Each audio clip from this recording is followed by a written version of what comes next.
this is Martin. He's here from Scotland. You're looking at a foreigner in the Philippines, and Martin has been staying with Ivy, his girlfriend. And Martin is a special case visitor because he works for the police force in Scotland, and it's his job to keep all of the vehicles going. And we're just talking about the need for first aid kits. We're talking pretty simple first aid kits like this. Nothing elaborate, but this would be very valuable for us to be able to give out to people here, to families. Martin, tell us what you do with those kits in the police cars. Well, once the police car has done its term and the first aid kit is deemed out of date, right, it has to be disposed of. So it's past its shelf date. It's past its shelf date. Yeah. But I mean, everything inside, I would personally say, would be quite usable for a country like here, right, especially bandages, scissors, all sorts of useful parts in it. Yes. You know, rather than have it as wastage, it could be put to some use here. You know? So, is it possible that as a project we could hire you? Can we recruit you to maybe, I don't know, just a suggestion? No, I will look into it when I get back. In fact, we'll keep in touch when I'm back home. Obviously, I'll do it correctly and make sure that I'm allowed to do it. Yes. Otherwise it could be classed as theft. Well, what I was going to suggest was that maybe you could approach the powers that be. Yes. And tell them that you've been here to the Philippines. Tell them the need. Yeah. Well, I've seen the need this morning with a young lad right, that's got the hand infection over yes, a minor cat. Right. But if you were to describe what you were hoping to be able to do, maybe it could go. Maybe the circle of influence could actually go wider. Yes. And other forces, other departments, yeah, well, I mean, may be willing to help. Our main store is in a city called Aberdeen, and I mean, I could easily give the guy an email there that's the store's controller, and if they're doing an audit and they find that there's multiple things out of date, I mean, we could easily get them boxed up and oh, that would be, honestly, that would really be wonderful, because if you did that, especially if you could find some simple booklets on first aid, which maybe some of these kits have in them, yes, just simple about how to dress a wound, how to clean, just simple things like hygiene and applying stuff like polysporin. Maybe if you could do that, then we could actually run some classes for families who, like that woman, she didn't know what to do. Now we had another case where I noticed when Beth and I were around one week, we noticed one of the little girls was limping, and the following week, that's not unusual, we saw that young man there had another cut on his leg, which we dressed, another two on his leg. Right. So it's not unusual, so we didn't think anything of it the first time. But a week later she was still limping, and if anything it was worse. And we found that these last two digits on her foot were blank, which is the onset, if not the actual start, of gangrene. Yes. So we got her straight to the hospital, but it was ignorance on the part of the mother. She didn't know what she was looking at. And perhaps if we could do some classes with these kinds of kits, very simple, in a I don't know, in a plastic Ziploc bag, we could just think how many you could get into a buying box. Yes.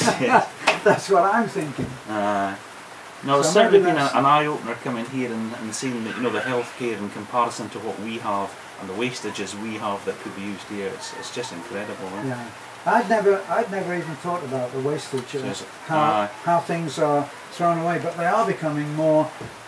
They're becoming more aware of this in the West, about for their own homeless, where maybe something might be gone by the sell date or the shelf life, but actually even here, I think it was in Manila, and they were talking there that there are stores which buy those products which are just out of their shelf life, and they sell them openly as these are by the shelf life, come in and make a judgment yourself. And of course they're at a great cut price. Yes. So well, I know a lot of our police clothing get sent to third world countries for reuse. Yes. So I mean, why a first aid kit can't be? I don't know. It's that, probably somebody doesn't want to take the responsibility of, you know, this is now classed as deemed as out of date. right. But if they allowed, you know, if you were to tell what you'd seen, Yeah. make your own video, Yeah. do something that can actually be seen, or show this video, Yes. show yes. this Well, video, this or the video's- one of the boy down there. What happened there, which you only arrived later, but that lady came asking for help. She needed 1,000 pesos to fulfill a prescription for the boy's hand. So it's a course of tablets and I think Yes. probably some ointment, but she didn't know anything about the first aid. So we find what we will do is we'll take that 1,000 from our Patreon account, which people send to help us, Yes. and for the smaller amounts like that, we'll take the money from the Patreon account, which is a huge benefit to everybody then. You know, but that's typical, that she would come, and the boy has obviously been suffering with that hand for a week, and she hasn't. She went.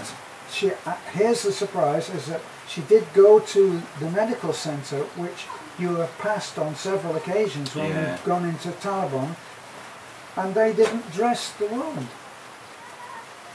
It just, so there's very limited resources for these people to work with. Yes, yes. So she probably didn't dress her wound because they simply don't have the dressings there. Could be an answer that's as simple as that. Yes, yes. But anyway, that's about our problems. What about your work, and what else have you seen that has been a shock to you or a lesson to you? What else have you seen here? Well, what I've seen is that the population seems to be absolutely, well, certainly over in Cebu, the population and the volume of work for the people seems to be, people outnumber jobs probably 10 to 1. Yeah. So it's a bit of a cutthroat thing. I mean, there's Ivy. She trained as a lady guard, and because she became ill, because she was working so many hours, her contract was pulled from under her, you know, so then she didn't have a job because she became ill, which just doesn't happen in the UK. No, they wouldn't be allowed to do that. No. But actually here they also have what's called contractualization.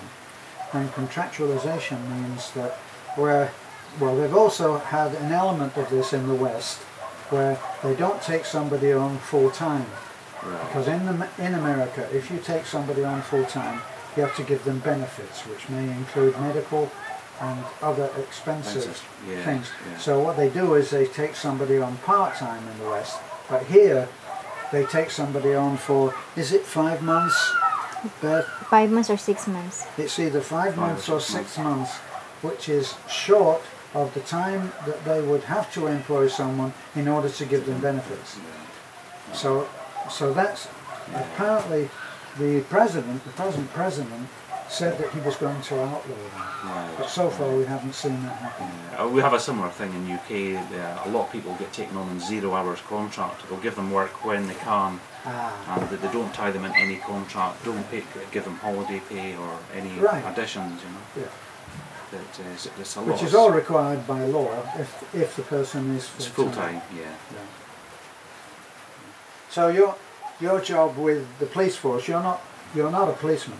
No, I'm not a policeman. So you're a civilian contractor working within the police force. Yes, well, I mean we're paid by the police. It's all out of a police budget, and my job is basically to keep on top of the maintenance of all the vehicles within the Highlands and Islands. Right. I work under a fleet manager that's through in Dundee. So how many cars, how many vehicles are you responsible for there? About 300. Wow. So they come in for regular. They're on a computer roster, aren't they? For coming in for servicing. So they just come in exactly at the mileage that they're supposed to. No. We would like to think that was happening. Unfortunately, on a good day with the wind behind us. Well, they're spread over a massive area. I mean, our furthest away car from Inverness is up in probably Yale, which is about a 17-hour ferry trip. Wow. And it's on a small island off the Shetland Islands. Right. So it's a bit like the Philippines. It would be like trying to control 10 of your islands out here Right. and all the police cars on it. You solely rely on sending the station or the officer an email to say your car's due a service on, and then we solely rely on them to take it to their local garage, because obviously it's not cost effective to pull vehicles in hundreds of miles, and the officer may only have one car at that station in the middle of nowhere. So yeah, we solely rely on pretty much the police to carry out all the local cars within the city. Myself and Dougie, one of the technicians there, we try and do as much as we can in-house. But of course, a car that's, say, used in the heart of Glasgow, or the mileage that they would do would be minuscule compared to the Highlands. Compared to what you think, compared to one of the outer islands, that would be. Well, no, our main traffic cars, because of the mainland distances we have to go, like the road policing unit, for instance. Yes. I mean, these cars are on the road 24/7. I mean, those cars are almost doing 100,000 miles per year. Wow. I mean, the engines never get cold in a lot of the vehicles, you know. Wow.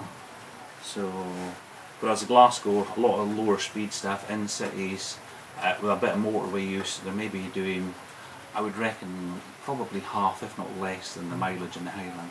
Now, for people in America to people in the UK, mileage is a completely different idea. Out 100,000 miles on a car in America is not the high mileage view, because they may be doing motorway, what we would call motorway as Brits we would call it, but it's freeway for them, and it's freeway mileage. In fact, a car can be sold saying 100,000 freeway mileage, where they've used it to go to work, always on the freeway, and very little in-town travel. Yes, yes. Which, as you say, in Glasgow, that would be stop-start.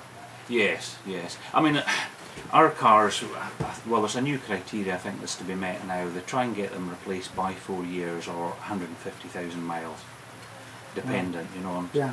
The problem with police cars is sometimes they can be sitting there in a winter's morning, there's a blue light call, that car is then absolutely flat out to get to an emergency, so it's much harder on the car than somebody, you know, just driving like a civilian, like you would go shopping to work. Yeah. So I mean, the cars are very, very hard used when they need to be. And of course they've got different drivers each day, and each driver's probably got a bad habit each. And no, not a policeman, surely. I thought that they were highly trained. I'm not going to say too much more on that one. I'll get sacked when I get home. Yeah, they'll be waiting with your cells. Your cell door will be open. Yeah. Okay, well, Martin, I hope that you've enjoyed. What did you think of some of the projects that you've seen? You came up to the hillside house. Yeah, absolutely gobsmacked that a piece of waste ground has been has the shell of a house, and within 48 hours it's got the frame of the house in. Yes. And the block work's now there, so you know, perhaps in the next couple of days. And or you so. helped. You helped us. Well, I helped a wee bit. You were press gang. I was barred from the vehicle to go to and from because I was heavier than the blocks. So Martin stayed down there with the blocks while we did the hill work back to the house, and then he helped load the block onto the back of our little truck. But what did you think of what we call the Superman team then? I'll tell you, these guys deserve medals. They're working out there, all conditions, all temperatures, and they're bare feet, no safety equipment, sitting on beams, you know, fairly high, 10 feet off the ground, working away, and they just work away all day long. Absolutely incredible. Complaints. No, there was never a complaint. And smiling. They're good humoured. Let's say good humoured. You know, we both commented on Pastor Tim, because Pastor Timio was loading sand into the back of the truck in his bare feet, and we both looked at that and said we'd be going home minus toes, or you said minus a foot. Yeah, I'd probably lose half my leg, and I've only got £10 million worth of medical cover, so I'll let him shuffle out himself. Right. Well, I don't think we didn't get you down to meet Nisa, which you wanted to meet, because we're going to go, let me see, we're at just after 8 o'clock now, and you're going to get the 9 o'clock ferry. Well, in order to do that, we have to get you down there so you can buy a ticket, and then a little before 9, it's not one of those where you walk on and there's a seat. You have to get on there, and if you don't get there before it goes, it may be that you're sitting by the diesel engine, or going up and standing outside, which on a rainy day like this you're not going to do. No. So, Martin, thank you. Oh, you're welcome. Thank you for coming. Yeah, well, it's been brilliant, and thank you very much for giving me your holiday home. Yeah, it's been a great pleasure for us too. So, this is a foreigner in the Philippines. We're saying bye-bye to Martin today. We've enjoyed having him here, of course, and this is a very clever man, which it's always nice to meet someone who actually has an education. So thanks for looking in. Give us a thumbs up if you like what you've seen and heard, then give us a thumbs up. Bye for now.